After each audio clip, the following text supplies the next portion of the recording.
Buksan ang iyong mga mata, Gumising na at magsaya. kalimutan na ang problema. Tayo na't magpuri kay Jesus. Buksan ang iyong mga mata, Gumising na at magsaya. Kalimutan na ang problema. tayo na't magpuri sa Kanya. Hallelujah, Hallelujah. hallelujah, hallelujah,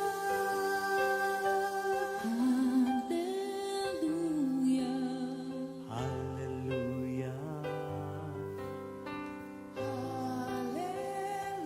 hallelujah. Hallelujah.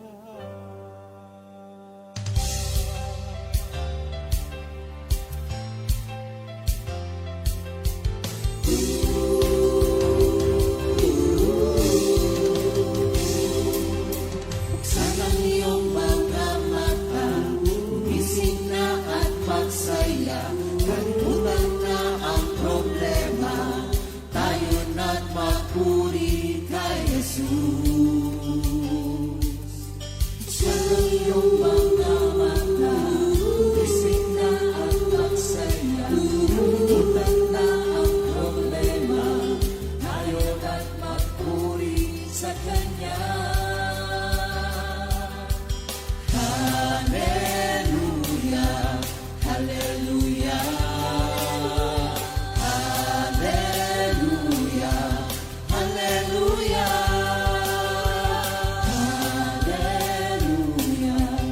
hallelujah, hallelujah, hallelujah, hallelujah. Sa iyong mga mata, gumising na at magsaya. Kalimutan na ang problema, tayo na't magpuri kay Jesus. Buksan ang iyong mga mata, gumising na at magsaya. Kalimutan na ang problema, tayo na't magpuri sa Kanya.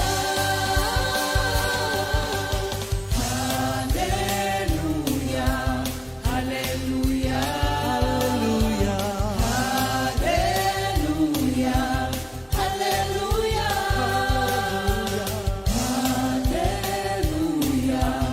hallelujah, hallelujah, hallelujah. Di ka iiwan, di ka pababayaan. Kumapit ka, umawit ka, at magpuri sa Kanya. Buksan ang iyong mga mata, gumising na at magsaya. Kalimutan na ang problema, tayo na't magpuri kay Jesus. Buksan ang iyong mga mata, gumising na at magsaya. Kalimutan na ang problema, tayo na't magpuri sa Kanya. Hallelujah, hallelujah, Hallelujah. Hallelujah. hallelujah, hallelujah. Hallelujah. Hallelujah. Sa iyong mga mata, gumising na at magsaya. Kalimutan na ang problema, tayo na't magpuri.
Wala ng buhay na gaganda pa, kundi ang buhay na kasama kita.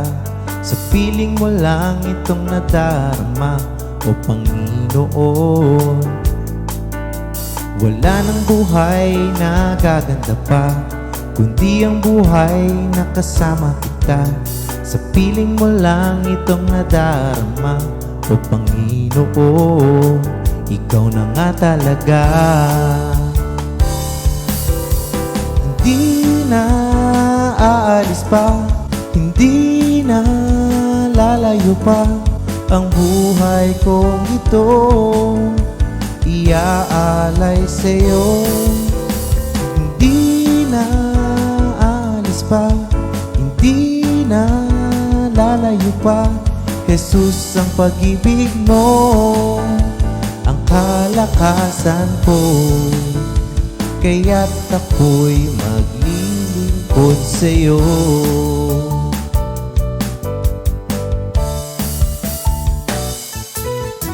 Wala ng buhay na gaganda pa, kundi ang buhay na kasama kita. Sa piling mo lang itong nadarama, o Panginoon. Wala ng buhay na gaganda pa, kundi ang buhay na kasama kita. Sa piling mo lang itong nadarama, o Panginoon. Ikaw na nga talaga. Hindi na aalis pa, hindi na lalayo pa ang buhay kong ito. Iaalay sa'yo. Hindi na aalis pa, hindi na lalayo pa. Jesus, ang pag-ibig mo, ang kalakasan ko.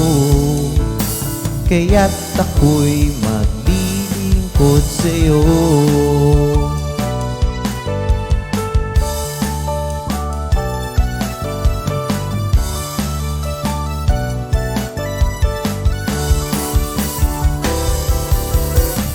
Hindi na aalis pa, hindi na lalayo pa ang buhay kong ito. Iaalay sa'yo. Hindi na aalis pa, hindi na lalayo pa. Jesus, ang pag-ibig mo, ang kalakasan ko. Kaya't ako'y maglilingkod sa'yo. Kaya't ako'y maglilingkod sa'yo. Kaya't ako'y maglilingkod sa'yo.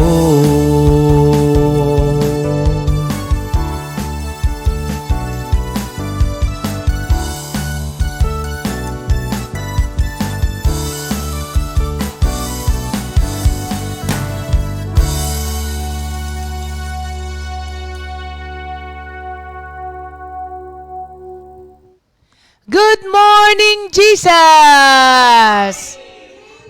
Blessed Wednesday. Thursday sa ating lahat. O, di ba nakakapanibago? Webis na Webis, nandito ako. Kamusta po ang lahat, mga kapatid? O, kami po walang tubig. Sabay-sabay. Oo nga, wala namang bago. Nag-ipon. Pero kagabi nakaipon. Nakaipon kayo? Oo, kagabi kahit na mahina lang, kahit matagal, at least nakapuno ng tubig para sa araw na to. Lagi naman yun. Di ba textmate naman natin si ano?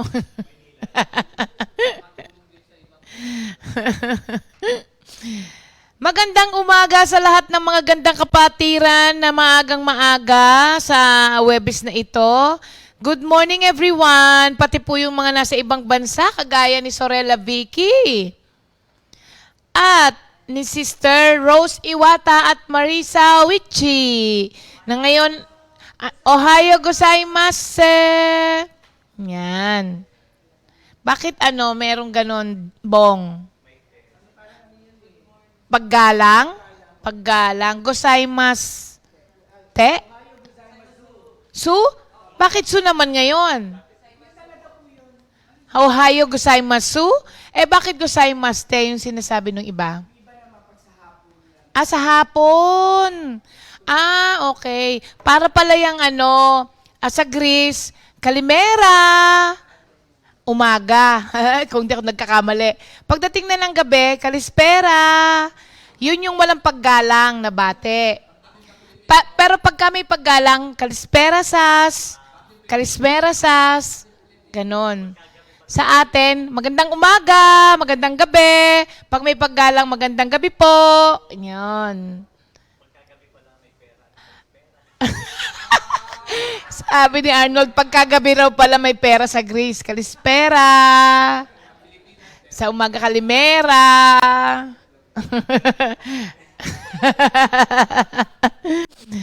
Ayan. Buongiorno, Sister Vicky. Kakatuwa yung Sister Vicky. 2 a.m. Yes. Yeah. At sa inyo rin, Sister Judith Cruz. Ang tagal na natin di nagpupunta ng Baguio, no?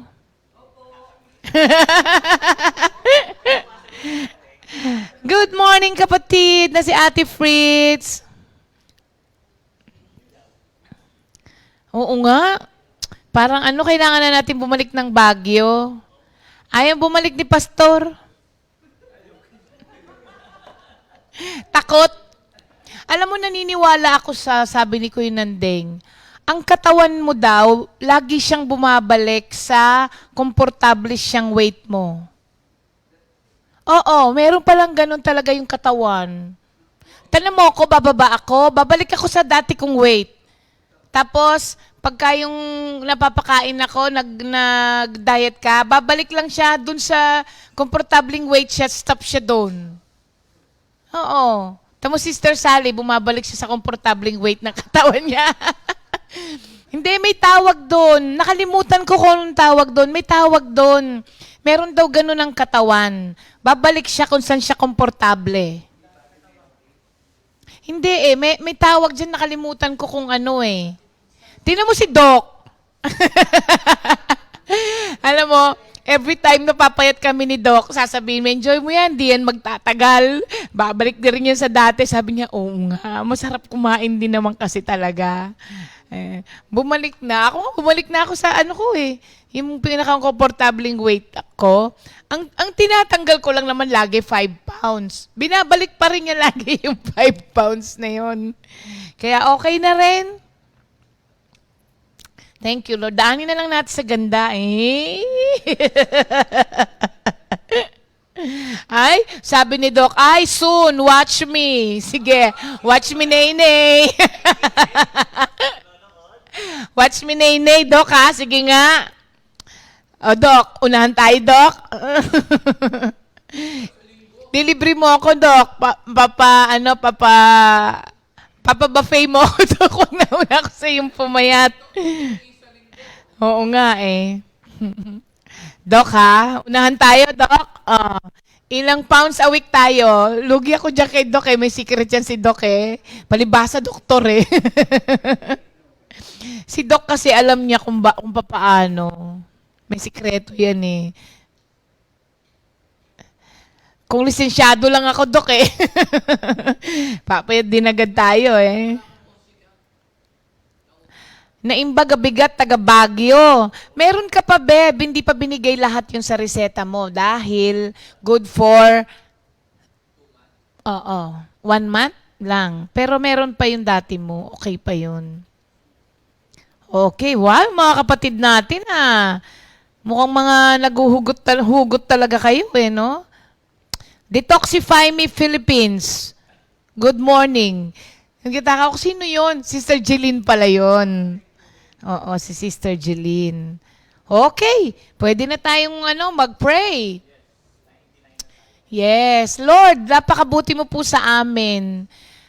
Sunod-sunod na pagpapala, araw-araw, provisions from you, protection also, at saka po good health. Mga pagpapalang hindi kayang bilhin ng pera. Maraming salamat po. Maraming salamat lalong-lalo na Lord sa kagalakan. Everyday, importante sa amin yan, kapayapaan, at lalong-lalo na po Lord ang magandang pananaw. Salamat po Lord sa umagang ito. Muli po namin itinataas ang gawain na ito. Kayo po ang manguna sa amin lahat, Lord. Ikaw ang aming inaasahan na kakausap po sa bawat isa sa amin at magtuturo. In Jesus' name we pray. Amen. Okay. Good morning ulit mga kapatid at nandito na po tayo sa pagpapatuloy ng ating napakagandang topic. Pero bago yan, dun muna tayo sa Matthew 7:6 para po sa ating memory verse of the week. Don't waste what is holy on people who are unholy. Don't throw your pearls to pigs. They will trample the pearls, then turn and attack you. Yan ay may kinalaman sa ating lesson. So, recap lang po dun sa dalawang topic dun sa ating napag-aralan nung last Tuesday. Ano ba dapat ang gawin? Ba't ako nabubulol? Dahan-dahan lang. Nagagaya tuloy ako kay Brother Elmer. Dahan-dahan lang. Biglang nawala tuloy, ano po ba ang dapat nating gawin? Alam mo, gusto kong gayahin yung si Doc. Si Doc, maanong magsalita. Yung malumanay, no? Kahit na minsan, malumanay. But Doc, paano daw yung pagdelikado na yung pasyente? Ganito lang ang gawin mo. Oo. Oo, wala na tayong magagawa. So, meron ka na lamang 3 buwan para para mabuhay. I suggest na Ayan, nakita ko kasi si Doc. Ang aga mo kasi, Doc, yan tuloy. Ikaw ang napagtripan namin. Hindi lang ako, Doc. Si Arnold pinagtitripan ka, no? Ay, Doc. Baka hindi mo naririnig. Okay. Papaano nga ba tayo mag-deal sa mga toxic na tao? Reminder, toxic people, mga kapatid hindi po yung mga difficult people.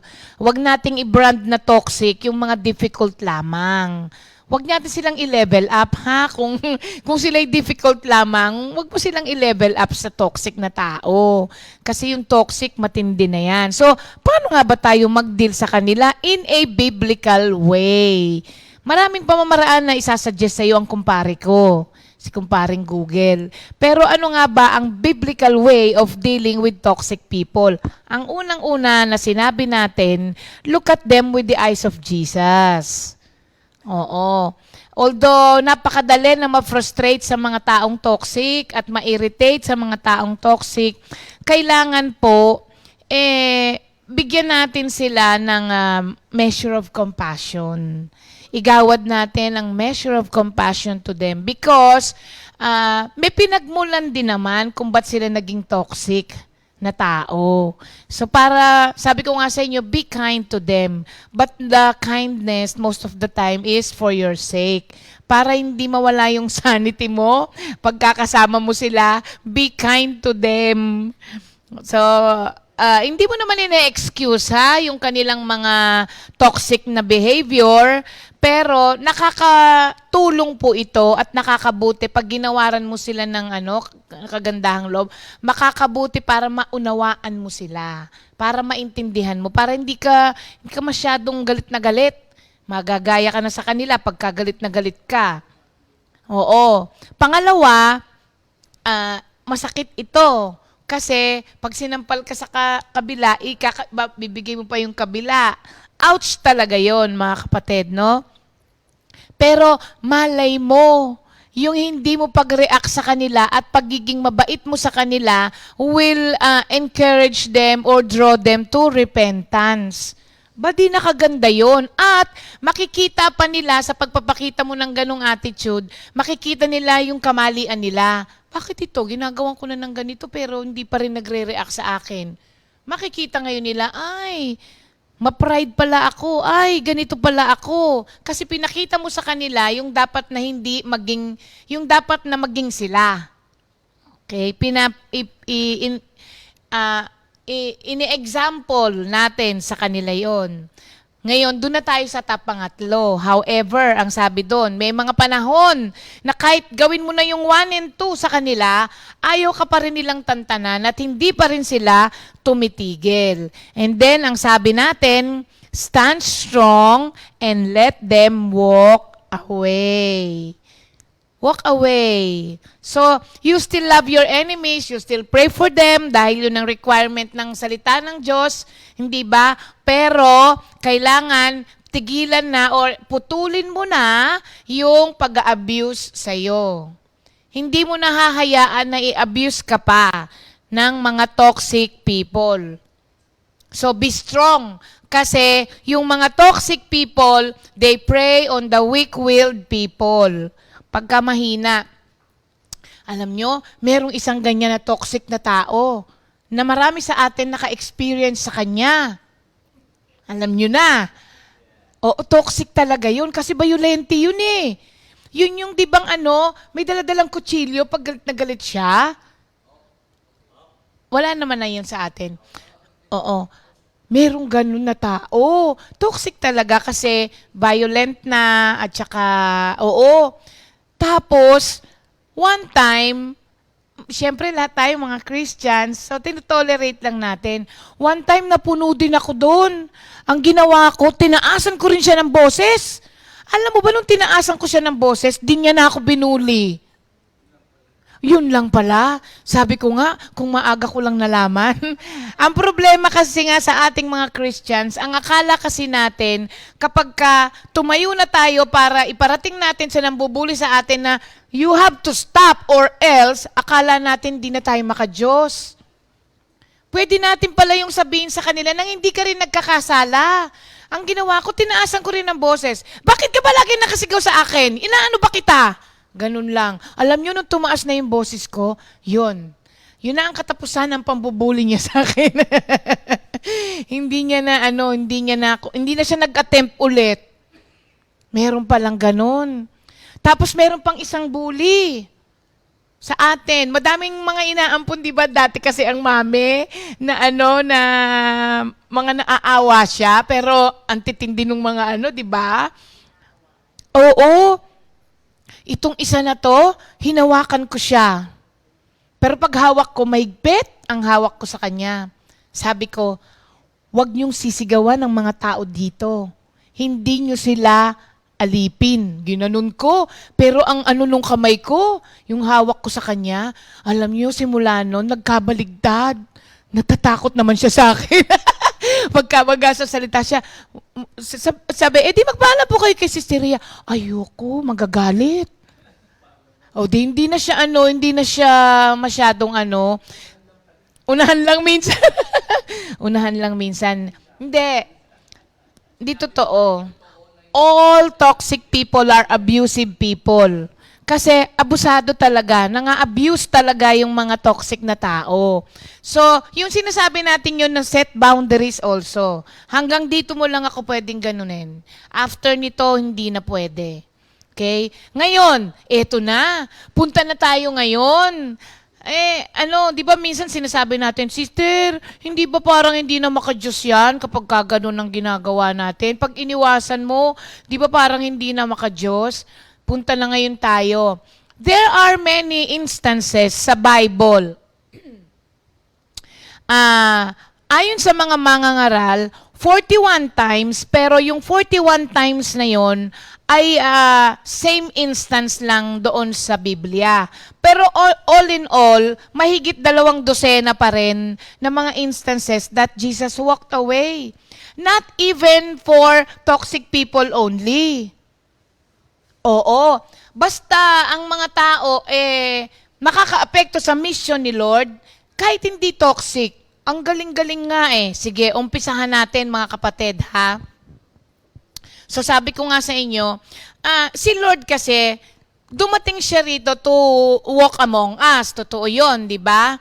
And kaya nga ganun ang ating thinking na we tend to think, especially Christians, tend to think that walking away from anyone or letting anyone walk away from us, dalawa pala yun. Di ba? Mamaya madadaanan natin na there are instances na si Jesus, hinayaan niya yung iba to walk away from Him. Tapos siya mismo naman nag-walk away from them. Tayong mga Christians, yun nga, we tend to think na walking away from anyone or letting anyone walk away from the truth is a failure in our part. Mahirap i-discern yan. Diba? Lalo na tayong mga Kristiyano. Sometimes medyo talagang sobra-sobra na yung pagod mo, tapos nakakapagreklamo ka na, pero pagbibigyan mo pa rin. Thinking na kapag hindi natin sila pinagbigyan, hindi na tayo Kristiyano or hindi na tayo mabuting Kristiyano. Ako meron akong ganyan before. Kaya parang pagod na ako, sige pa din ako kasi baka mamaya magtampo, baka mamaya mastumble, hindi na umattend. Yan ang sakit na, that is one of the cleverest attack of Satan.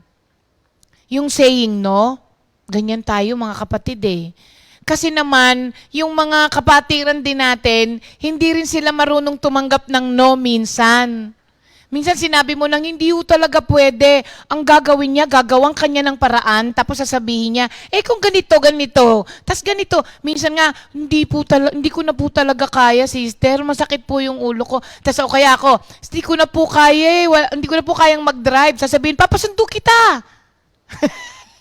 Alam mo yun, merong mga hindi makatanggap ng no.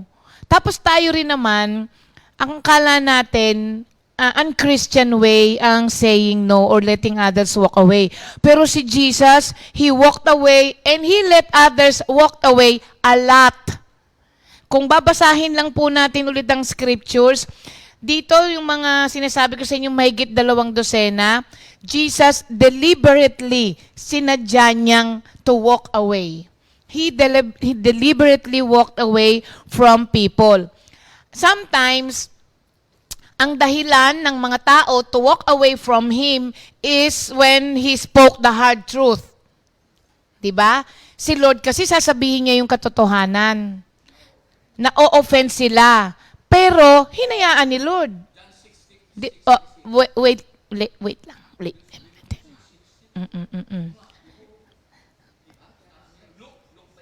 Mamaya na, beba. Oo. So, ano yun unang sinabi ko? Oh yes, why? Oh yun. Because of the hard truth. Sinasabi niya talaga yung katotohanan. Tapos, meron namang mga tao, sobra namang na-touch sa kanya. At saka, binibeg siya to stay kasi gusto pa namin. Pero may mga instances, iniwan din sila ni Lord. Umalis din talaga si Lord. Oo. Yes. So, marami po dito ng mga instances. Iisa-isahin natin, kung hindi man lahat, no? At pag tinignan mo, itong...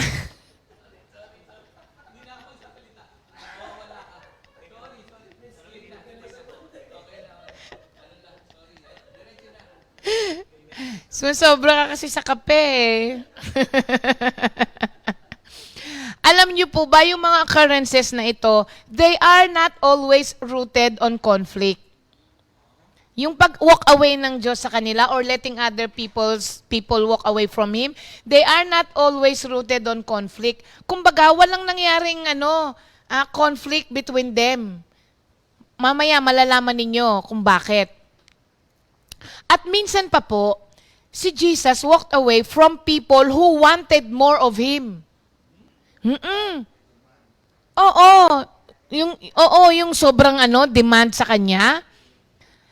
And on other occasion, nag-retreat siya for His own refreshment. Nagre-recharge din si Lord. Ano kayo? Oo, do not forget that Jesus is 100% man and 100% God when He walked among us. Nung panahon na yun. So, kailangan din niya ng recharge. At minsan, for protection. Ha? Nangangailangan ba ng protection si Jesus nung nandito? Oo. Di ba? Kaya nga minsan parang, magugulat tayo. Minsan kasi hindi natin pinapansin yung mga ganitong bagay.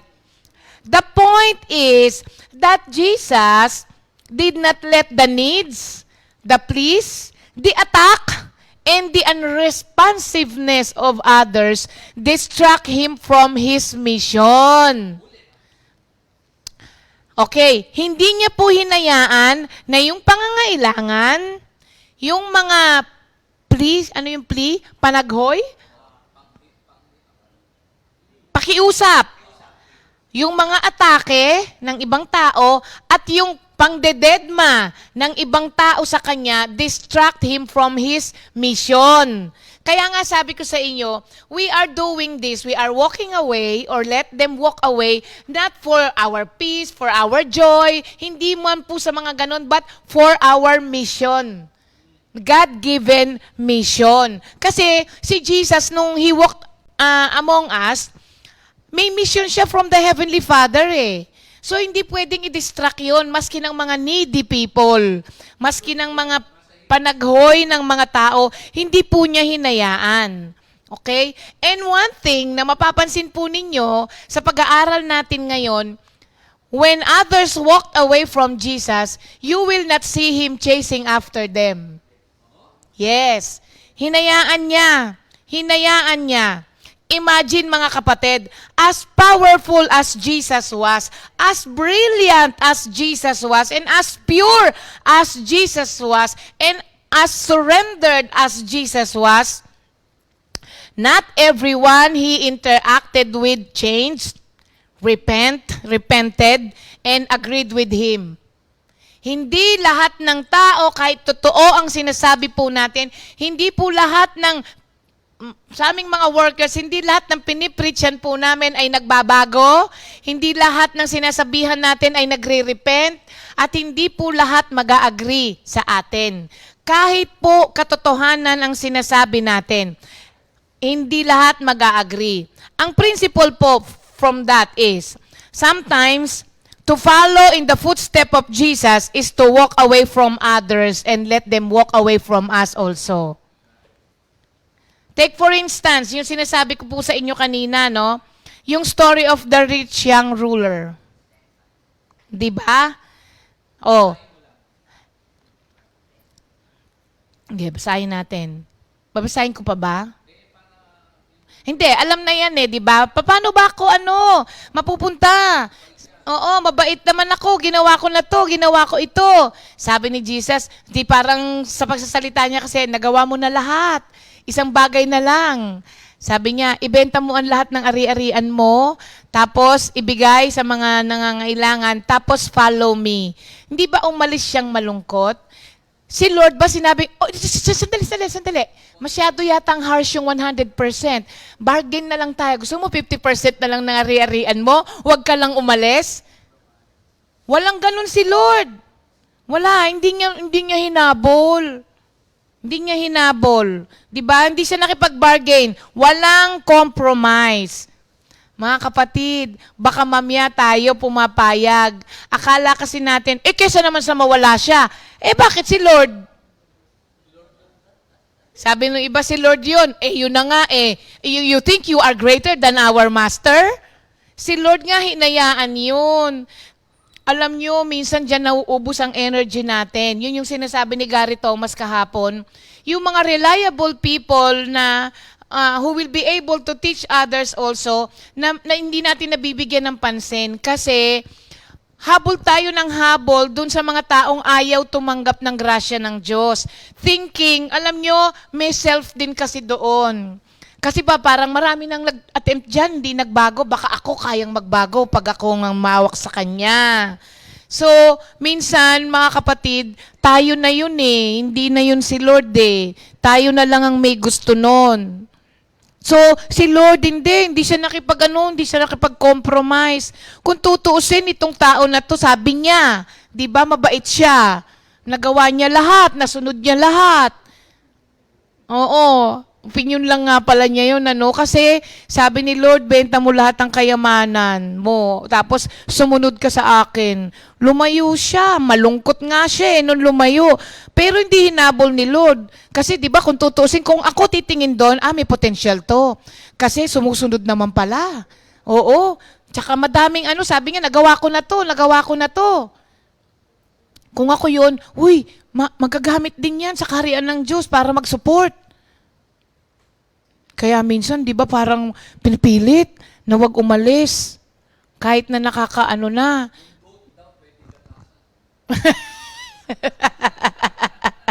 Oo, may mga ganon. Hinahayaan. Alam niyo yung pala yung idea daw kapag di ba ang mga tagasunod ni Kristo dapat sheep, tupa. Sabi, bakit may mga goats, may mga kambing daw sa church. Alam niyo, sabi nung iba, hindi pinapalayas ang mga kambing sa church daw. Bakit? Kasi pwede daw gatasan.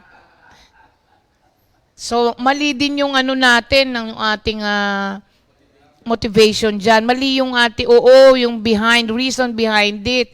Hindi po tama, mga kapatid. Pinabayaan po niya. So, meron pong mga instances na hindi mo kailangang you don't have to go after them. Si Jesus walked away from them. So tayo rin po, ito po is a direct example of Jesus choosing to spend time training reliable people. 2 Timothy 2:2, di ba, rather than spending more time with a closed person. Kasi alam nyo, pag ayaw ng isang tao, kahit anong gawin mo, ayaw niya.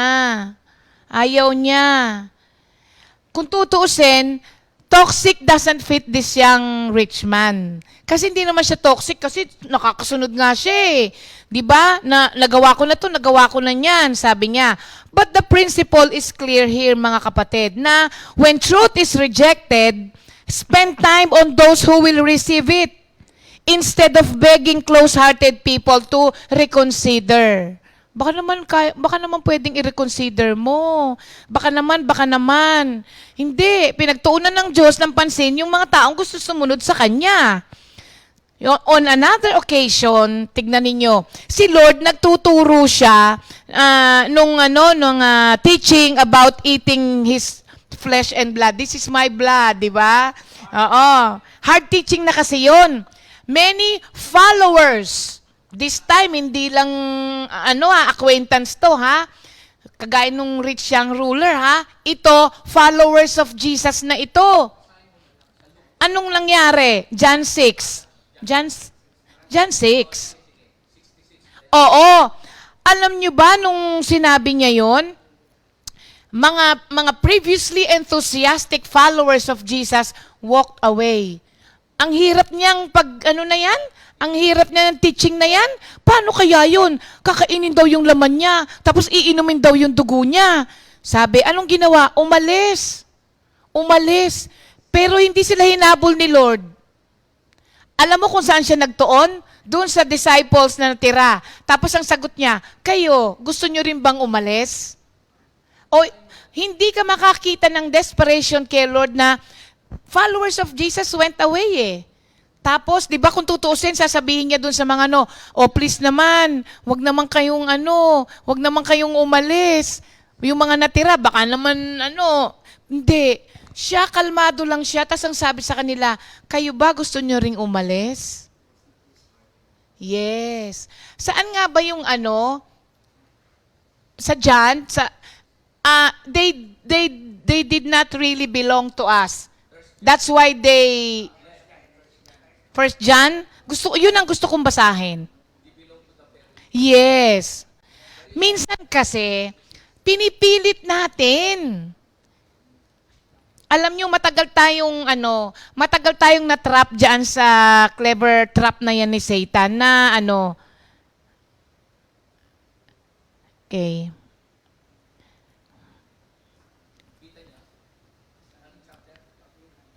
Alam ko 1 John din nga yun. Verse lang ang tignan natin.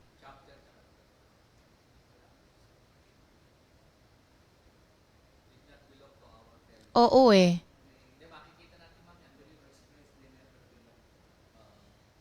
Oo, naman, please. Hindi sa ano yun eh.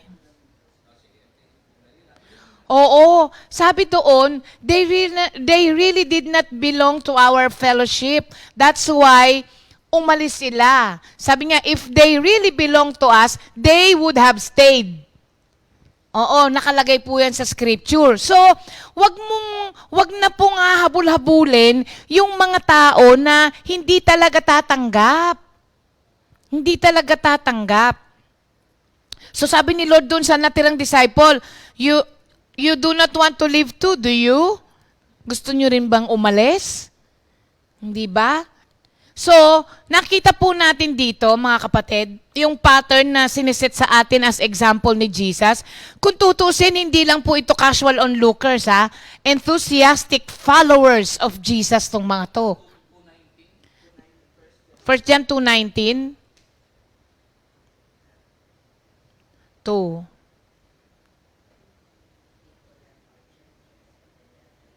Ayan, sabi niya, they went out from us. Teka, ibang version. Sabi niya, these people really did not belong to our fellowship, and that is why they left us. If they had belonged to our fellowship, they would have stayed with us. But they left, sabi niya, so that it might be clear that none of them really belonged to us. So mga kapatid, pag mayroon pong mga inaalis ang Diyos, huwag niyo pong hahabol-habulin. Kasi there is a reason, alam niyo po, sa buhay din nating mga Kristiyano, kahit hindi sa fellowship, meron pong mga tao sa buhay natin na aalisin ng Diyos. Hindi niyo po ba na-experience yan? Minsan, sinasabi natin, Lord, matagal na kaming magkaibigan yan. Pero merong mga tao na aalisin ang Diyos sa buhay mo dahil hindi sila part ng plano niya para sa iyo. Minsan, di ba sabi mo, ito na talaga to, magiging forever ko na to. Pero aalisin din ni Lord sa iyo. Na minsan pinagtatampo natin kay Lord.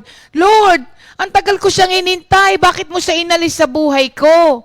Ang pinakamaganda nito, alamin mo kung bakit inalis ng Diyos sa buhay mo, makakapagpasalamat ka pa kung bakit inalis. Kasi hanggat nandiyan yung mga unnecessary people sa buhay mo na naghihinder para matupad mo ang plano ng Diyos sa buhay mo, hindi ka magmo-move forward eh.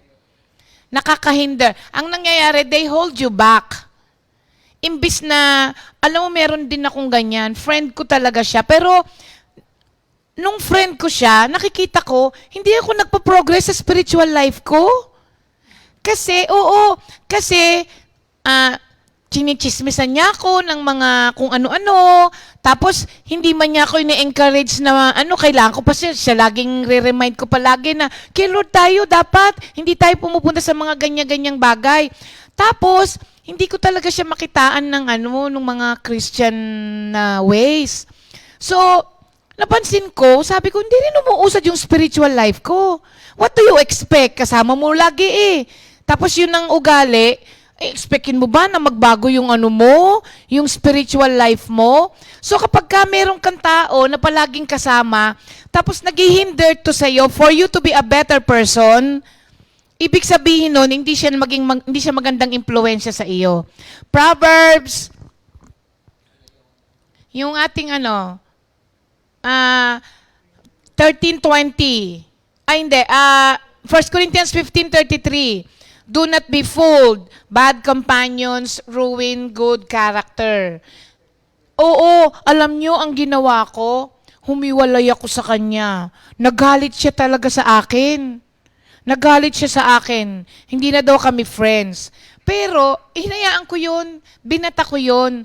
Ang nangyari, nakipagkaibigan ako dun sa nakikita ko talaga sa church na yung gustong-gustong makasunod kay Lord. Tapos nakikita ko yung service nila ayos. Alam mo, dun ako nakipagkaibigan. Dun nag-move yung aking spiritual life. Pero may taong isang nagalit sa akin, and it doesn't matter. Oo, it doesn't matter. Later on naman, alam nyo, maano rin yun, maayos din yun. Maayos din yun. Pero, nung una nagalit siya sa akin, and you have to make a decision to mga kapatid. Ngayon, kung ayaw mo na magalit sa'yo, then continue with your, friendship sa kanila, kaya lang, ano mo rin yung consequence.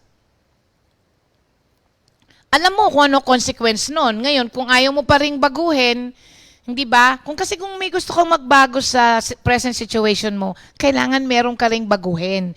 It's either there is something you have to stop doing or there is something you have to start doing. Pero hanggat wala kang ini-stop or ini-start sa present situation mo, na sabi mo, walang nangyayari, mahirap, kapag wala kang ini-stop at wala ka rin ini-start, diyan ka na lang din. Cannot. Hindi yung pwedeng magbago ang isang sitwasyon na wala rin kayong binabago sa ginagawa nyo na. So, ang nangyari po, talagang humiwalay po ako. Nag-decide talaga ako na kahit magalit sa akin, sabi ko ayaw ko na. Nakipagkaibigan ako doon sa mga, kay Lord talaga.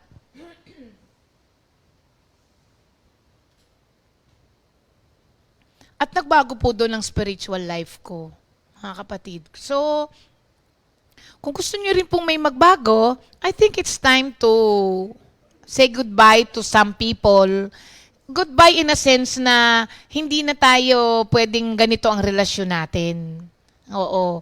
Or, sasabihin mo, if you want to be friends with me, kailangan, eto ang gawin natin. Yon. Kailangan, kay Lord tayo lagi. Kailangan pag nagkita tayo, hindi tayo nag-uusap na tungkol sa ibang tao. Kailangan kung magkasama tayo lagi, may time tayo para mag-sharean tayo ng Word of God.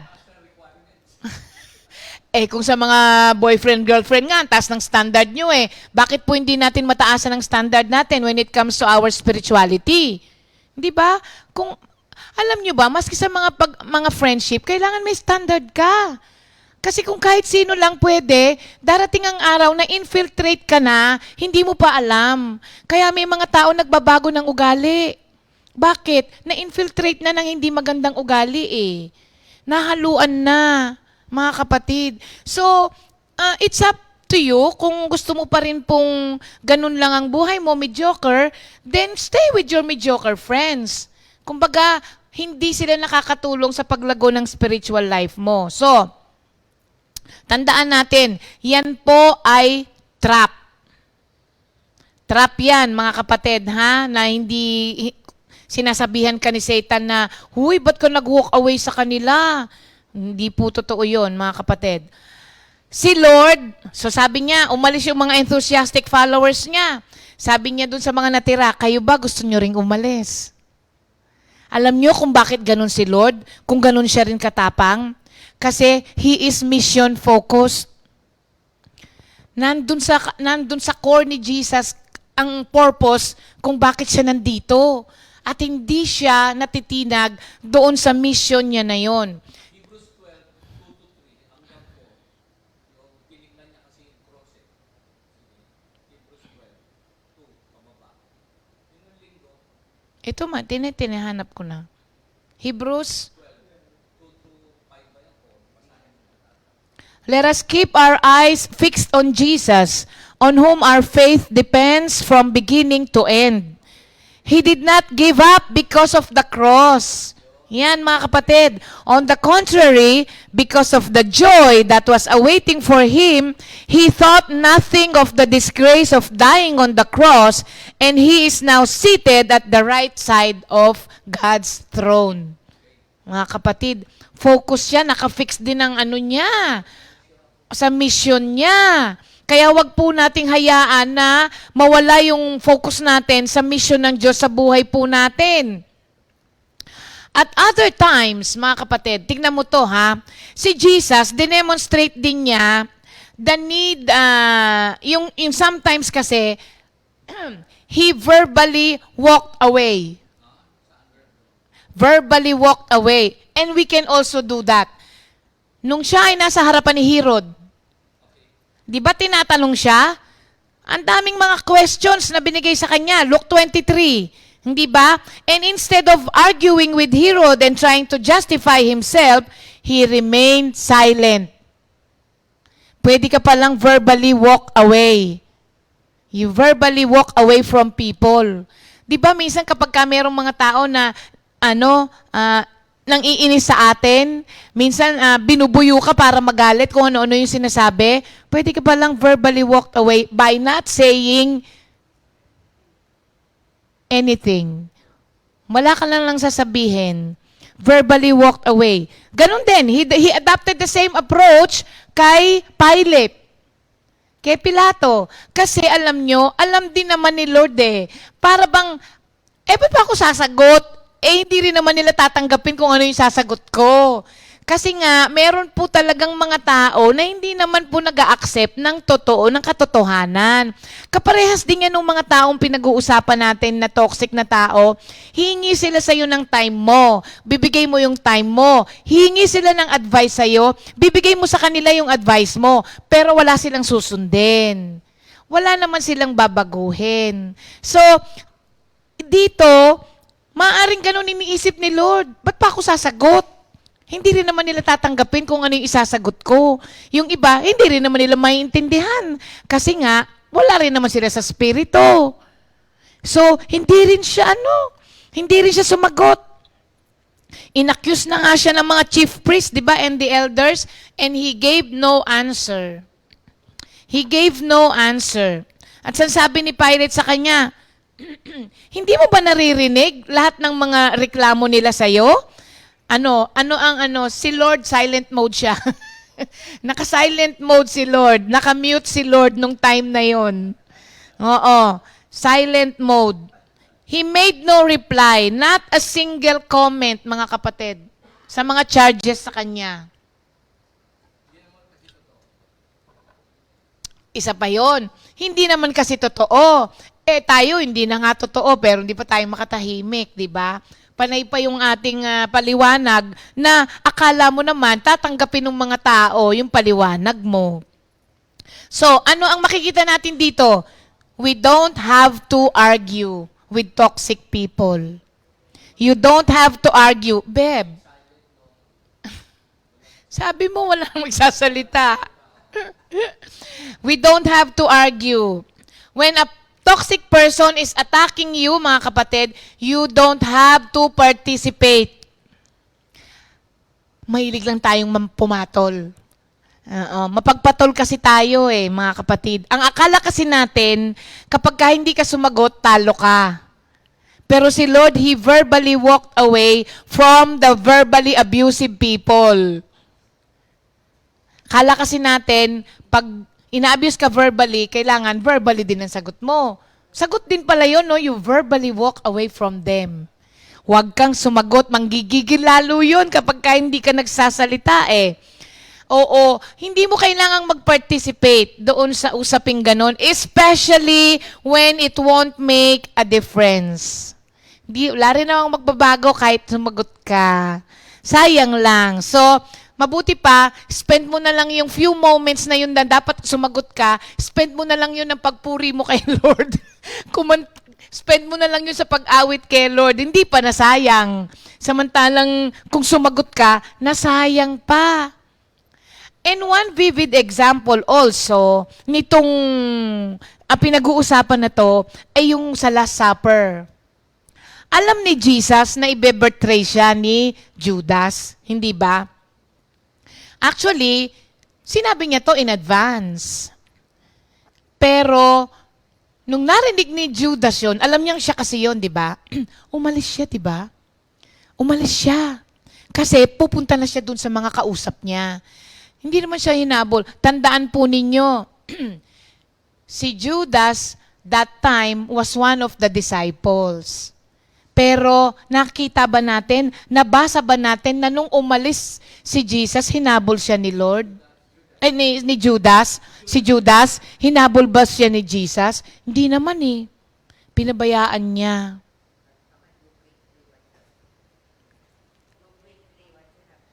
Sinabihan pa siya, no? Kasi alam naman na niya na yun yung mangyayari talaga eh, kahit nasabihan pa siya.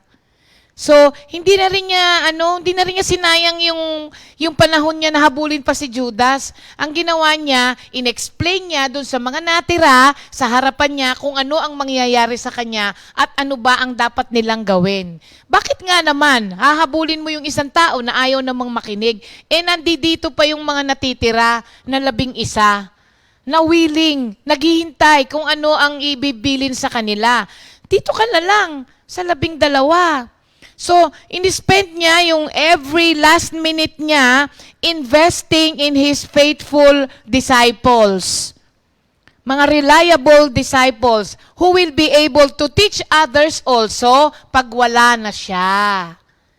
Ngayon, kayo po ba'y nakakita na dati ng mga bracelet na nakalagay, what would Jesus do? Di ba merong mga ganon? Para daw ma-remind ka. Kasi, di ba, merong mga, ba't ka ba laging merong may dyan, yung band, ang tawag doon? Plastic wristband. Ba't may wristband ka ba lagi dyan? Sabi nung iba, para malaman ko kung ng kaliwa at kanan. Merong mga tao, merong mga bracelet na ganon. Para daw pagka medyo yung sitwasyon, hindi mo na malaman kung anong gagawin. Pag nakita daw nila yon, what would Jesus do? Malalaman, napipigilan sila. Gumawa tayo ngayon ng bracelet naman when it comes to toxic people. What would Jesus not do? Oo. Kaya parang kapag meron ng mga papaalis, pag nakita mo yun, what would Jesus not do? Not chase them. Mare-remind ka ngayon, no? Kailangan pala may mga ganun ka. Ngayon, meron namang mga instances na si Lord umalis because people beg Him to walk away or go away. Meron bang ganun? Meron. Natatandaan nyo, pagpunta niya dun sa town, na nakasalubong niya yung mga taong galing sa mga kuweba na may mga sama-samang espiritu. Tapos, ang ginawa, sabi sa kanya, nung nakilala siya, nung mga galing sa kuwebang may mga masamang spirito, sabi niya, please, wag mo kaming i-drive out sa mga to. Palipatin mo na lang kami. Sabi gano'n, wag mo kaming i-destroy, palipatin mo na lang kami ng lugar. Sabi ni Jesus sa kanila, sige, dun kayo sa mga baboy. Di ba lumipat sa baboy, ang ginawa, tumalon sa nung nabalitaan ng mga farmers yon, they begged him to leave the town. They begged him to leave the town. Kung tutuusin, Diyos ko, kung ikaw yun, having visited by Jesus, na siguro sa panahon natin ngayon, maghahanap ka ng milyon para ibayad mo, magkaroon ka lamang ng 1 oras na audience with Jesus at marinig mo siyang mag-preach sa'yo face-to-face at makausap mo siya face-to-face. Siguro kahit i-give up mo. Etong mga tao, binisita ni Jesus yung town na ito. Pero anong sabi sa kanya? Sir, alis na po kayo dito. Kung tutusin, they choose pork chops over salvation. Kasi yung mga baboy nila, sa loob-loob nila, mawawalan tayo ng business pagka nagstay dito yan si Jesus. Kaya sabi sa kanila, Sir, pwede ho ba lisanin nyo na tong lugar namin? And Jesus walked away. Umalis si Lord doon. Nung sinabi sa kanya yun, sumakay siya ng bangka kinabukasan, lumipat siya sa ibang town. Lumipat siya sa ibang town. Hindi ba? So, hindi na nakipag-argue po si Lord sa kanila. Hindi na nga in-explain sa kanila ni Lord na kaya yan may mga ganoon kasi yung mga tao na may evil spirit na dapat ito-torment kayo. Di ba kung tutuusin, pwedeng sabihin ni Lord, hindi nyo ba alam? Baboy lang yan. Kung tutuusin, kung hindi ko pinalipat yan sa baboy, lilipat yan sa inyo. At ito-torment kayo. Pero hindi na nagpaliwanag si Lord. Sabi niya, sige, ayaw niyo sa akin. Sige, bye. Umalis na lang si Lord, mga kapatid. So, anong... Oo. Ganito yon. Nangyari kay Lord yun eh. Na pinaalis siya kasi ayaw nilang marinig yung katotoo. Ayaw nila yung ginagawa ni Jesus. Kung tutusin, that is a miracle, di ba? Na kung tinignan nila yon, milagro yun. Biro mo, instead na sila ang i-torment ng mga taong may evil spirit, yung mga baboy na lang ang pinatay. Kung tutusin, pagpapala yun para sa kanila. Ganon din po sa ating mga Kristiyano. Minsan tinishare natin ang Word of God, mga kamag-anak natin, kaibigan natin, pero instead of accepting the truth, sasabihin nila, ayaw na kitang kasama. Ang KJ mong kasama, puro na lang si Lord. Hindi ba pwede magkasama tayo nang hindi nababanggit ang pangalan ni Lord? May mga ganon. Pwede bang wag natin pag-usapan yung relihiyon mo? Kasi pag yan na lang lagi pinag-uusapan natin, hindi na kita gustong kasama. Here's the thing, mga kapatid. It happened to the real Messiah. Certainly, it will happen to us also. No slave is greater than his master. So, nangyari kay Lord yan, tinanggihan si Lord, tatanggihan din po tayo. Huwag mo niyo pong i-expect na porke katotohanan ng daladala natin, tatanggapin lahat ng taong makakasalamuha natin. May mag-a-accept, merong hindi. Meron po talagang hindi, mga kapatid. And it's okay to walk away when people resist the truth. It's okay to let them walk away, mga kapatid. Alam nyo, it took time for the disciples of Jesus to recognize this katotohanan. Na it's okay to walk away when they resist the truth. Tignan po ninyo ha, natatandaan nyo ba nung challenge ng mga Pharisees si Jesus tungkol sa mga human traditions na hindi sinusunod ng kanyang mga alagad? Like yung kumakain ng hindi naguhugas yung mga kamay, di ba? Tapos nagpipreach si Lord sa pati yung mga tradisyon na hindi pwedeng i-equate yan sa Word of God. Hindi ba? Sabi ng mga disciples sa kanya, sa Matthew 15 po ito ha, sabi ng mga disciples sa kanya, alam mo ba na na-offend ang mga Pharisees sa sa mga preaching mo? Sinabihan siya ng mga disciples niya, para bang lagot ka na naman dyan pag yan ang tinuro mo. Lagot ka na naman dyan kasi ma-offend na naman yung mga Pharisees.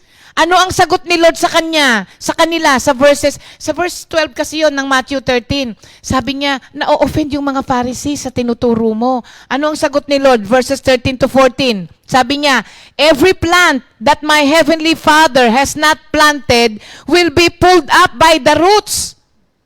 Ang sabi niya sa mga disciples niya, leave them. They are blind guides. Sabi ni Lord. So, ano to mga kapatid, ha? Leave them. Sabi niya, ang emphasis doon is leave them. You do not always have to stay and argue with unreasonable people who are offended by the truth. Kaya humahaba ang argumento, nagiging debatihan kasi pinipilit natin yung mga taong ayaw tumanggap ng katotohanan na tanggapin nila. Nauuwi yan sa awayan. Mga kapatid, maski nga yan sa loob ng bahay hindi ba? Ilan ang mga magkakamag-anak nag-away dahil sa salita ng Diyos? Pwede palang pag-awayan yan? Pinag-aawayan po ang salita ng Diyos dahil pilit po nating pinatatanggap doon sa mga tao na ayaw tumanggap. Ang nangyayari, nag-aaway, nagkakagalit. Tapos biglang sasabihin mo, at least, sinabi ko yung katotohanan. Anong use nung sinabi mong katotohanan kung hindi naman tinanggap nung kabila? The point here is, ang point po dito, you do not always have to argue with unreasonable people who are not willing to accept the truth.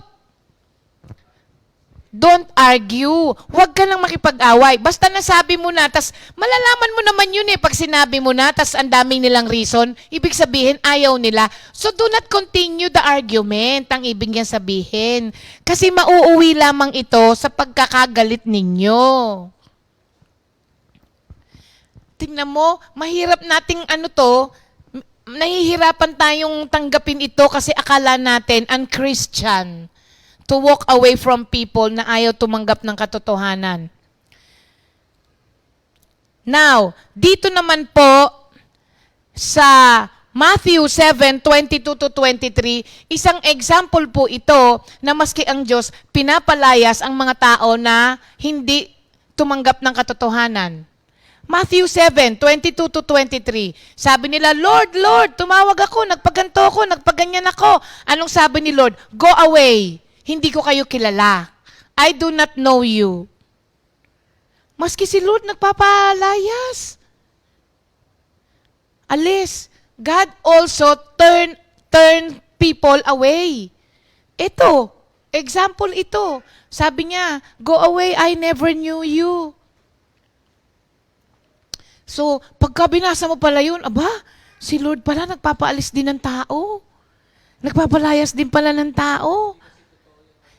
Yes. Kasi dito, He spoke the truth. Ang reason behind Jesus turning people away is He spoke the truth and He respected people's choice. Yun ang magandang motive mo for sending them away or letting them walk away. Respect their choice. They do not want to accept the truth. Do not argue with them. Respect their choice by turning away from them or by pinapabayaan mo na silang umalis, di ba? At alam nyo, sa mga alam nyo noon, pagka, habang nag-aaral nga ako, iniisip ko, parang hindi pala si Lord ganun ka-desperate na yung mga tao na ayaw talagang lumapit sa Kanya, hindi siya desperado eh. Kasi kung desperado si Lord, pwede niyang yun. O sige, kagaya ng ruler, di ba? Sige, 50% na lang. Hindi pa rin, o sige, 30% na lang, lumapit ka lang. May ganyan kaya tayo. O sige na nga. Sige, sige, wag mo nang iwan yung, madilim mong buhay, basta lumapit ka lang kay Lord. Minsan parang yung mga salita natin, paano lalapit yun? Namumuhay nga sa kasalanan. Di ba? Pagka nabasa mo ito, makikita mo na si Lord merong approach na take it or leave it. Meron siyang ganong approach din. You take it or leave it. At sa ganong confidence ka dapat nabibuild ang church. Yung take it or leave it na confidence, maganda kayang yun. Hindi lang yun. Kapag ka nag-operate ka sa ganitong na take it or leave it when you are building a church, sigurado ka na yung mga matitira, yun lang talagang gusto sumunod kay Lord. Kasi you take it or leave it. Hindi yung, sige, kahit na hindi ka, kahit ayaw mo, sige, halika. Nasasanay po tayo dun sa mga ganon. At ang isa pang instance, ito maganda rin to. Being Jesus the Lord of his life is also a reason for letting people walk away from Him or for turning people away from Him. Kung tutuusin, si Lord, sa panahon natin ngayon, parang parang turned into a famous rock star. Kasi, ang dami kung saan siya nag-preach, ang dami ring tumanggap. Ang daming lumapit kay Lord, and the word spread everywhere. At mabilis ang pag-spread ng pagpipreach niya. Kasi namamanga yung mga tao sa preaching niya eh. Hindi ba? Kung tutuusin, magandang pagkakataon ito para maraming madala kay Lord. Pero alam nyo, eto rin yan. Mga kapatid, si Lord, marunong siyang mag-turn ng people down ng, ganito kasi tayo eh, parang pag nakarinig tayo ng mga salitang mayor, president, congressman, tsaka mga kailangan, put, masagasaan. Merong mga ganito, kailangan yung pumunta doon. Kasi darating si mayor doon para makapag-preach kayo kay mayor. Diba? Merong mga ganon na hindi kasi po, meron na po kami, may prayer meeting po ako mas importante si mayor. Madala natin kay Lord yan. Di ba merong pong mga ganon? Minsan, nasisilaw tayo sa mga titles na minsan hindi pinapagawa ng Diyos sa atin yon, pero pipilitin natin gawin dahil dun sa mga titles ng naririnig natin. Pero si Lord hindi ganon. Hindi siya talaga. Isang effective strategy kasi ni Satan yun, mga kapatid eh. Dito si Lord, He was willing to walk away for purposes of ministry. Kasi kapag alam mo na kung ano talaga, siya kasi, sabi ko nga sa inyo eh, yung mission niya nasa core niya eh, kaya hindi mawala-wala yun eh. Dito po, sabi sa Mark 1, basahin niyo po yung ano na yun ha, yung buong storya na yan. Sana inaano niyo po yung mga chapters para po malaman ninyo yung mga instances dito na pinag-uusapan natin na si Lord eh, hinayaang umalis yung mga tao.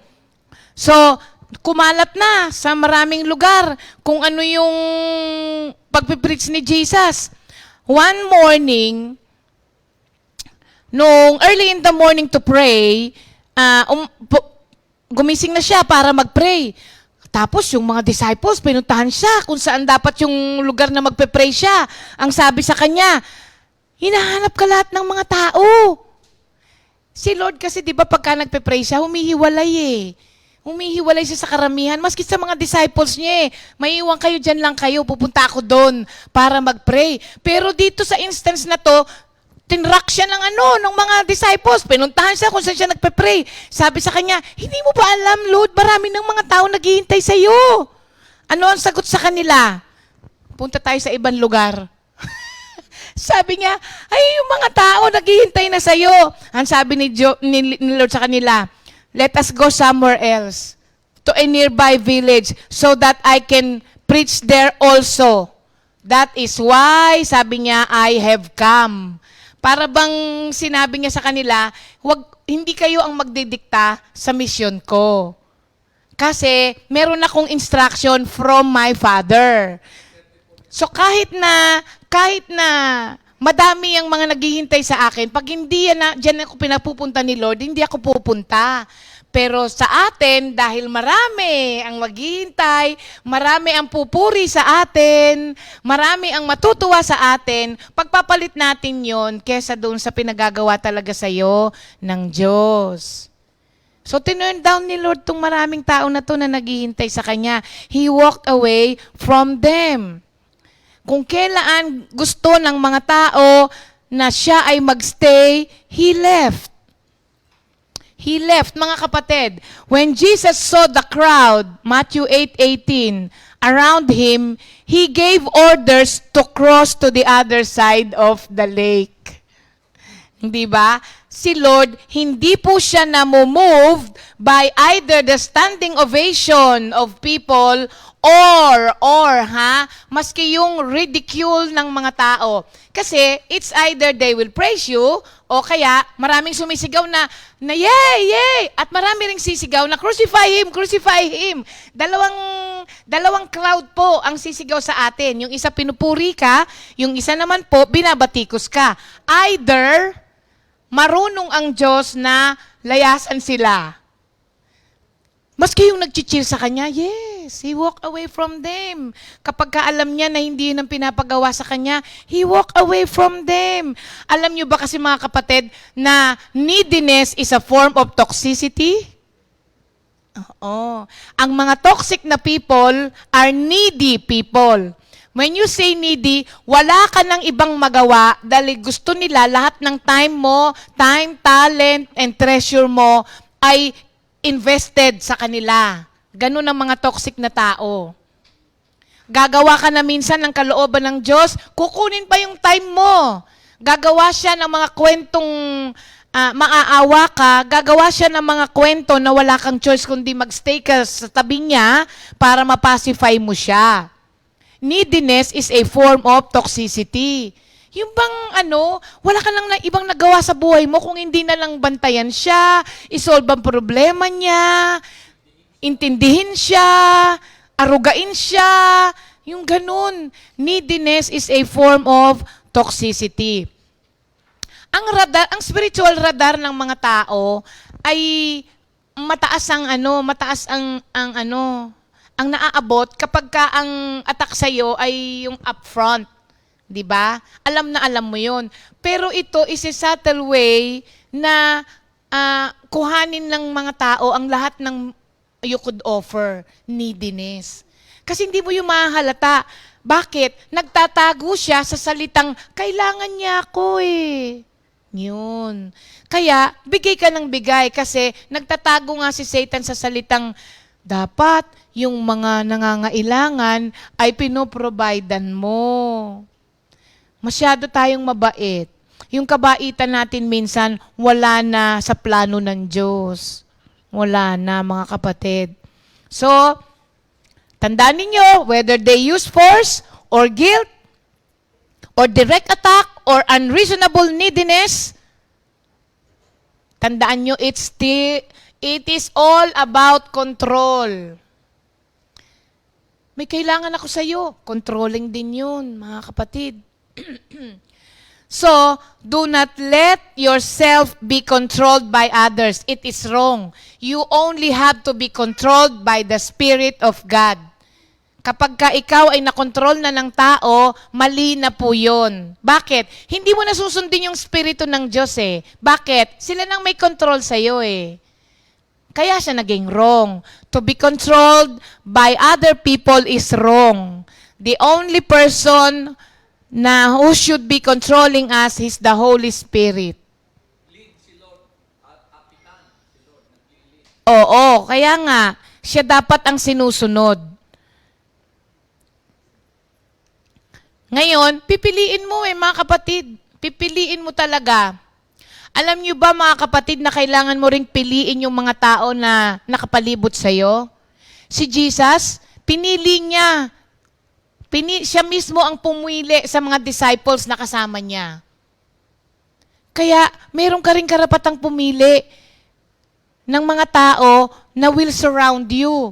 Kasi pag hindi ka naging maingat dyan, hahatakin ka nila pababa.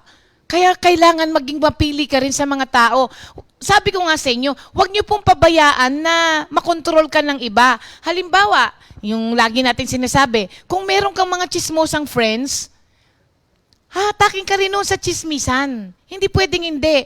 Kasi you let yourself surrounded with people like that.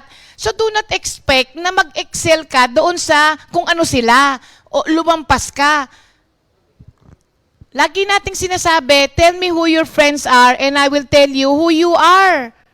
Si Jesus hindi niya hinayaan na mag-surround, napalibutan siya ng mga tao na hindi makakatulong sa mission niya. Remember, Judas is one of the 12 disciples, pero hinayaan ng Diyos na umalis siya. Hindi siya hinabol. Bakit? Alam niya na kung anong klaseng tao si Judas eh. Bakit niya hayaan na kasakasama niya yon? Makakaharm lang yun sa ministry niya kaysa makatulong. Kaya pinabayaan niya. So si Lord, namili ng tao na makakasama niya, may karapatan ka ding mamili ng mga tao na papalibutan ka. Sunod mga kapatid. Dami, di ba? Dami. Ay, time na? Grabe naman. Isa pa to. Hindi na. Payungayin nyo na ako. Ito. Ang isa pa, Matthew 10:23. Alam natin ito. If anyone will not welcome you or listen to your words, leave that home or town and shake the dust of your feet. Di ba? Matthew 10 yan, 13 and 14. When you are persecuted in one place, anong sabi niya? Flee to another. Flee to another. Hindi po sinabi ni Jesus dito na, magstay lang kayo dyan. Kahit anong gawin nila sa inyo. Kahit nabugbugin nila kayo, malay mo, magbago sila. Walang, kaya nga marami talagang subtle trap si Satan, no? Na pinaniniwalaan natin. Ang sabi, kabilin-bilinan ng lola. Kabilin-bilinan ni Jesus sa kanila. Kapag hindi kayo tinanggap, sabi niya, may dagdag pa nga shake the dust of your feet. iwanan nyo yon, pumunta kayo sa ibang lugar. Hindi po niya sinabi na, malay mo, they will come to their senses. Tanggapin din nila kayo pagdating ng araw. Hindi. Binigyan niya ng permission ang mga disciples niya na umalis doon. At hindi na sila masaktan, di ba? Sometimes, Jesus walked away not to accomplish more ministry, but to recharge. Dito naman tayo. Dito yata namamatay ang mga workers. Hindi tayo marunong mag-recharge. Kasi work tayo. Sa atin may ganito tayong thinking. Pagka nagpahinga tayo, nagkakasala tayo. Oo, hindi. May mga ganong guilt tayo. Wrong kind of guilt. Na kapag ka nagpahinga ka, iba naman yun. Iba naman yung pahinga ng pahinga. Ang sinasabi rito, sige, tama yan. Ang pahingang sinasabi natin dito, dapat nagpapahinga ka na pero gawa ka pa rin ng gawa. Yun yung sinasabi nating pahinga rito. Hindi po yung pahinga rito na dapat gumagawa ka na, nagpapahinga ka pa. Magkaiba po yun. Oo. Meron kasing pahinga, dapat gumagawa ka na, nagpapahinga ka pa. Dito tayo nagfo-fall sa dapat nagpapahinga ka na, gumagawa ka pa. Si Lord nagpahinga din. Ano kayo? Luke 5. Sa Luke 5, sabi niya, yet the news about him spread all the more. So the crowds of people came to hear him and to be healed of their sicknesses. But Jesus often withdrew to lonely places and prayed. Luke 5:15 to 16. Sabi niya, but Jesus often withdrew to lonely places and prayed. The principle here is, if we try to minister when our fuel tanks are empty, we may end up doing more harm than good. Exhausted na. Imbis na makatulong ka, you will do more harm. Ano yung Beb?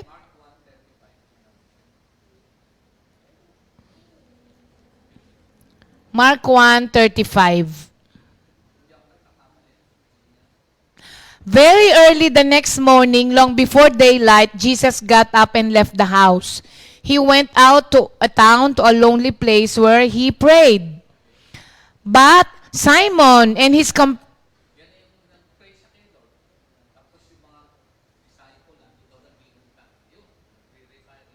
yun yung binasa ko, di ba? Oo nga.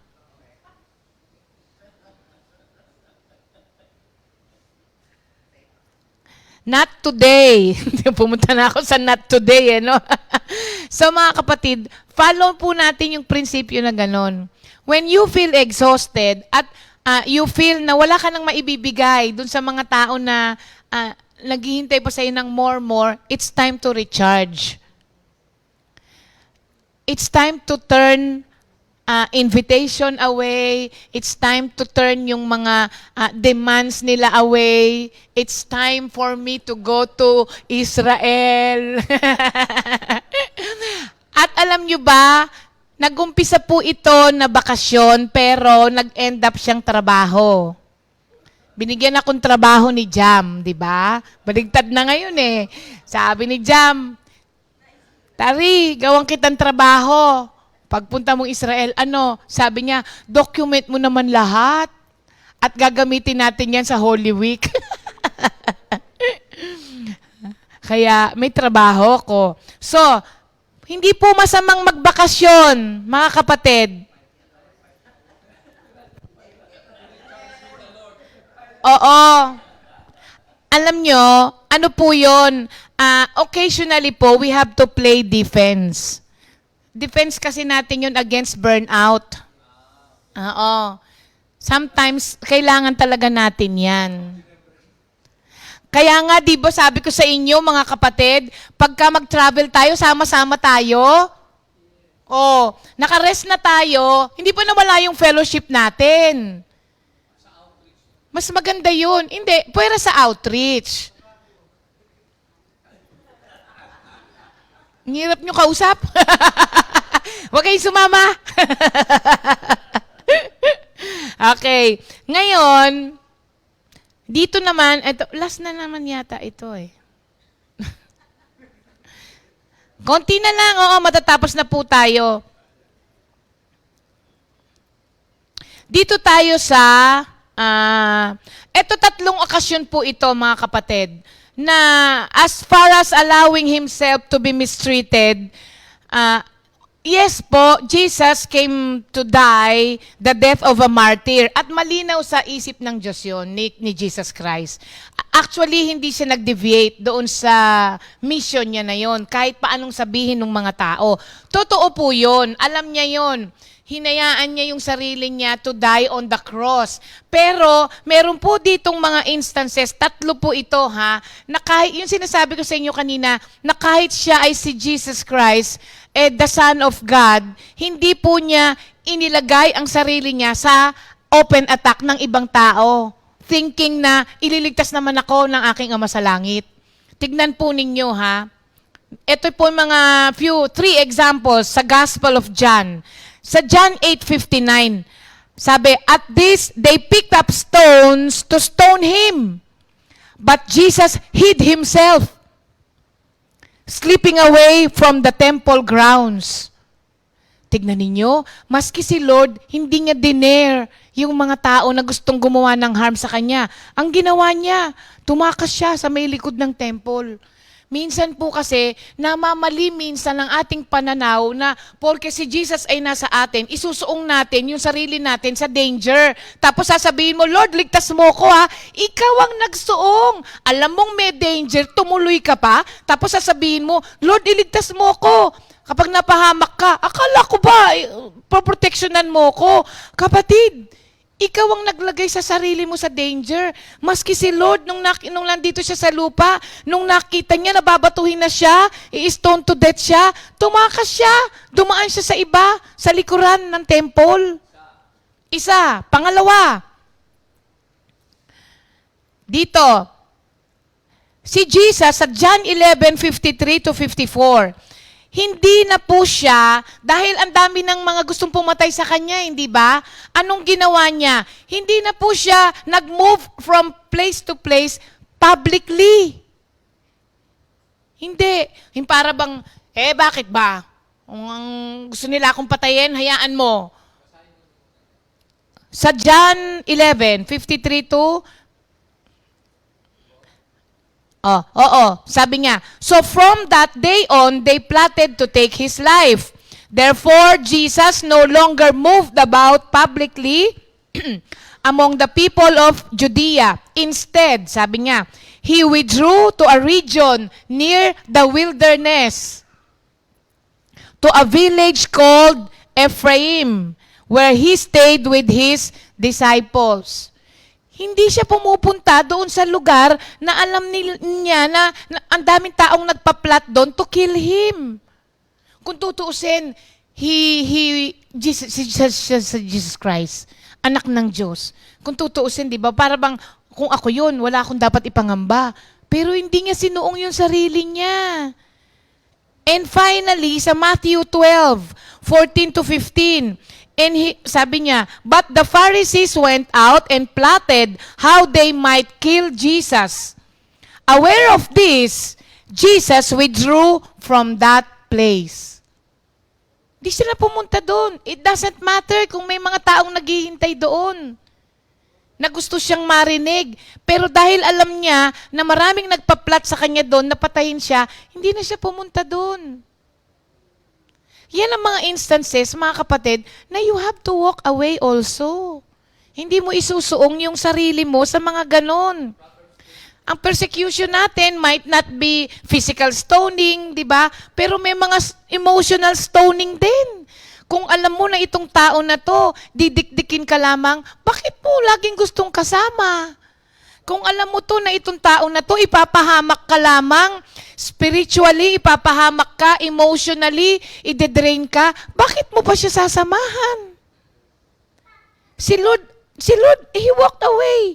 So mga kapatid, walk away from toxic people. Alam nyo, kaya ko po yun sinasabi sa inyo, I did. Lumayo po ako. Lumayo ako. Nagkagalit, yes, oo, matagal, nagalit. Pero alam nyo ba, pag nagkita ulit, parang love na love mo kasi matagal kayong hindi nagkita. Pero, sandaling oras lang din. Kasi pag nagtatagal, bumabalik na naman dun sa dati. Di ba? Pero walang masama. Because you are protecting yourself also. Baka mamaya, pag hindi mo protektahan ang sarili mo from toxic people, hindi mo na magagawa ang mission mo na ang Diyos din ang nagbigay sa'yo. So mga kapatid, walang masama. Walang masama. Sa Matthew 9:24 to 25, isang yon na pinalabas ng Diyos yung mga tao. Pinalabas niya talaga. Natatandaan niyo ba yung yung dead girl? 'Di ba yung mga they laughed at him kasi sabi patay na eh. Sabi ni Lord, palabasin lahat 'yan. Pinalabas. Kala niyo ba nag-perform ng miracle si Lord sa harap nila? Hindi. Kasi bakit? Wala pa nga ginagawa si Lord, pinagtawanan na siya. Di ibig sabihin, hindi mo maniniwala yung mga tao. Sabi ni Lord, palabasin lahat yan. Palabasin mo sila. Paglabas nila, tsaka lamang nagpagaling si Lord. So, hindi siya nag-argue with the crowd at hindi rin niya hinayaan na tumayo doon and take the ridicule. Di ba pinagtatawanan siya eh? Hindi niya hinayaan na pagtawanan siya, mga kapatid. Pinalabas niya. Ang galing din ni Lord, di ba, no? Hindi siya nakipag-argue. Pero hindi niya tinitake kung ano yung mga pagpapahiya na binigay sa kanya. Sabi niya, labas kayo, palabasin niyo sila. Kaya kapag ka merong taong ganun sa'yo, dinidikdik ka, pinapahiya ka, sabi mo, labas ka. Huwag mong gawin sa akin yan, alis ka. Hindi mo ako dapat ginaganyan. At wala ka rin karapatan na ganyanin ako. There was a time na meron tayong mga na nagsabi kay pastor, nagsabi sa amin. Alam niyo ba, binubugbog siya nung asawa niya? Umaabot na, alam niyo po ba, na pag sinikmuraan daw siya nung asawa niya, napapaihi siya sa sakit? Pero sabi namin, sister, ilang taon ka na pong ginaganyan? 25 years. Sabi ni pastor, sister, pumunta po kayo sa barangay. Wala pong karapatan kahit sinong tao, maski asawa mo, na manakit sa ibang tao, lalong-lalo na sa'yo. Do not put up, mga kapatid, with such relationship. They will kill you. Totoo po yun. That's the reality of that. So, hindi po masamang to walk away from such, mga kapatid. Kasi si Lord hindi rin niya tinake yun. Hindi po niya tinake yun. Kaya sabi, palabasin.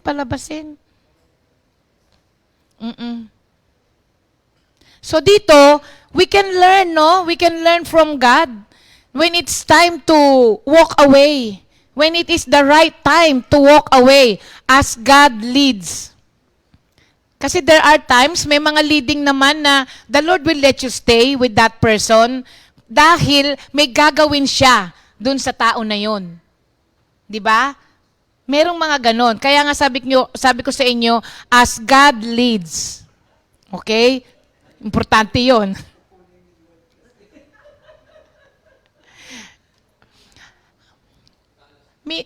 Mag-aalas 10 na. O sige, tama na. Ang reality po dito ay nasa Proverbs 22 verse 3. The prudent see danger and take refuge. But the simple keep going and pay the penalty. Yun lang po. Proverbs 22:3. Basahin nga natin to sa Tagalog. Mga kapatid, ito na lang po ang inyong gawing basihan. Kasi mahirap ding minsan pag mayroong mga ganyan, nag-iingat din kami. Sabi niya, sensible people will see trouble coming and avoid it. But the unthinking, yung mga hindi nag-iisip daw, but the unthinking person will walk right into it and regret it later. Sa Tagalog, kung may dumarating na panganib, ang matalino'y nag-iingat. Ngunit di ito pansin ng mangmang. Kaya siya napapahamak. Hindi po ako nagsabi na mangmang po kayo, ha? Sabi po yun ng Word of God, mga kapatid. Kaya po, it's okay to walk away.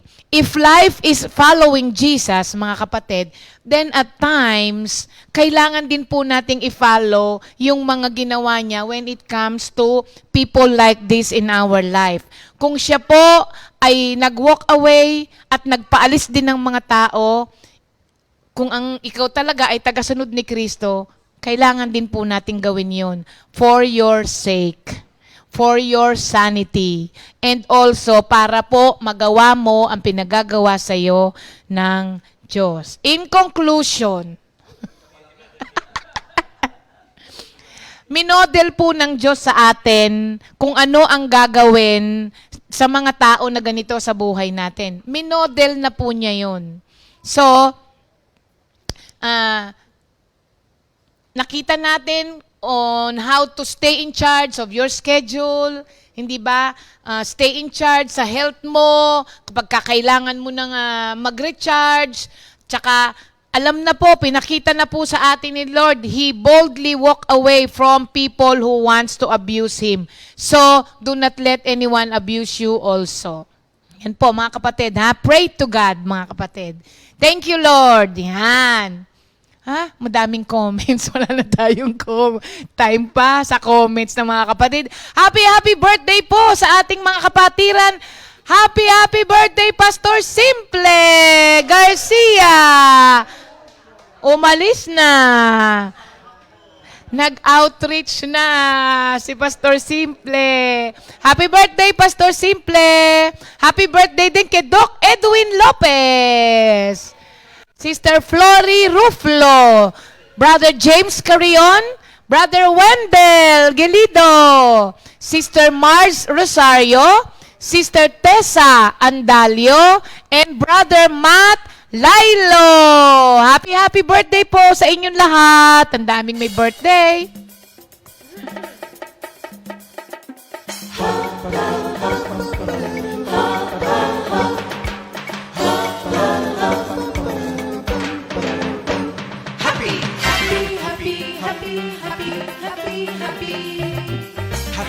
Happy birthday, happy birthday, happy birthday, happy birthday to you. Happy birthday, happy birthday, happy birthday, happy birthday to you. Happy birthday! May the good Lord bless and keep you, may the Lord's light shine upon you. Happy birthday to you. Happy birthday to you.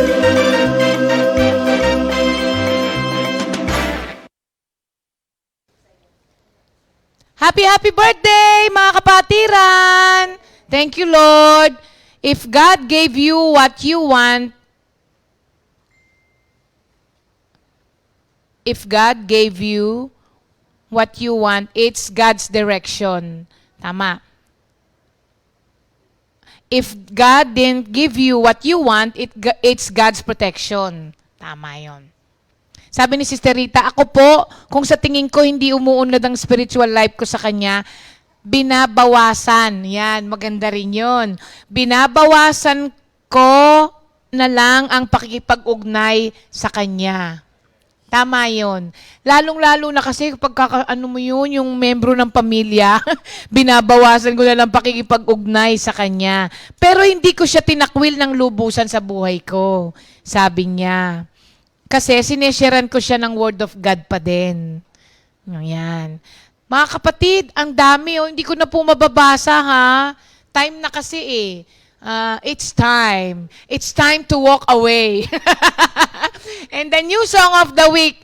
Magtatapos po tayo sa ating new song of the week.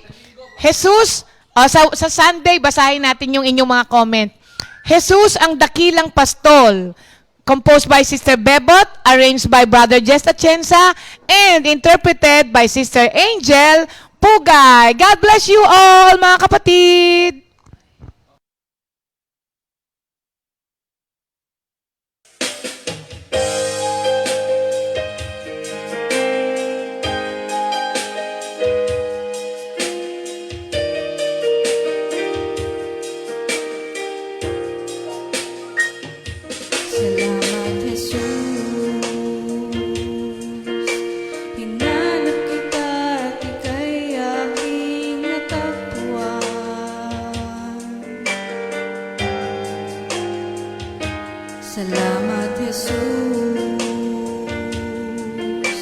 sa bagong buhay kong puno ng katiyakan.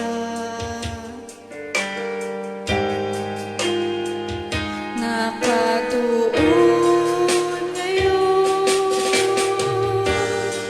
sa tanglaw ng ilaw mo,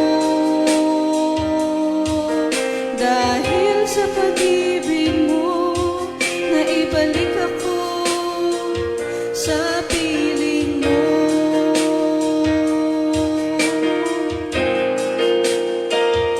Salamat, Jesus. Papuri ko sa'yo'y walang hanggan. Dalangin ko ngayon sa tuwi na ay maging tapat. Papuri, pasasalamat ang maiaalay sa lahat ng kabutihan mo na aking namamalas at namamasdan.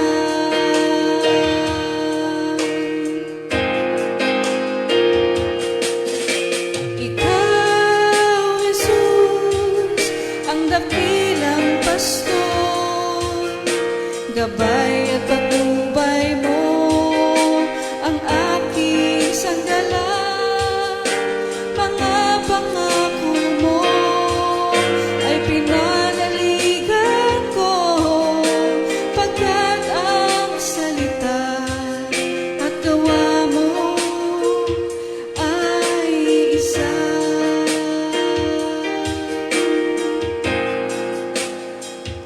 Salamat, Jesus. Papuri ko sa'yo'y walang hanggan. Dalangin ko ngayon sa tuwi na ay maging tapat. Papuri, pasasalamat ang maiaalay sa lahat ng kabutihan mo na aking namamalas at namamasdan.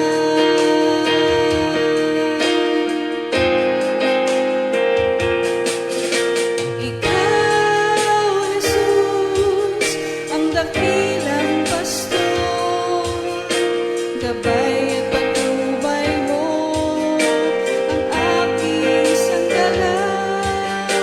Mga pangako mo ay pinanaligan ko, pagkat ang salita at gawa mo ay isa.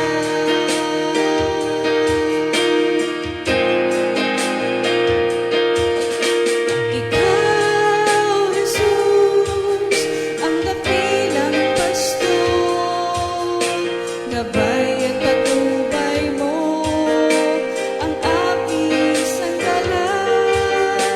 Mga pangako mo ay pinanaligan ko, pagkat ang salita at gawa mo ay isa.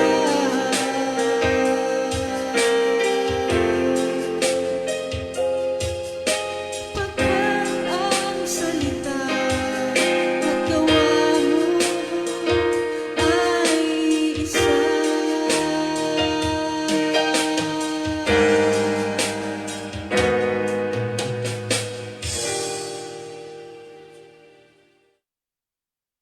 Second Timothy 2:2. Hallelujah. Second Timothy 2:2.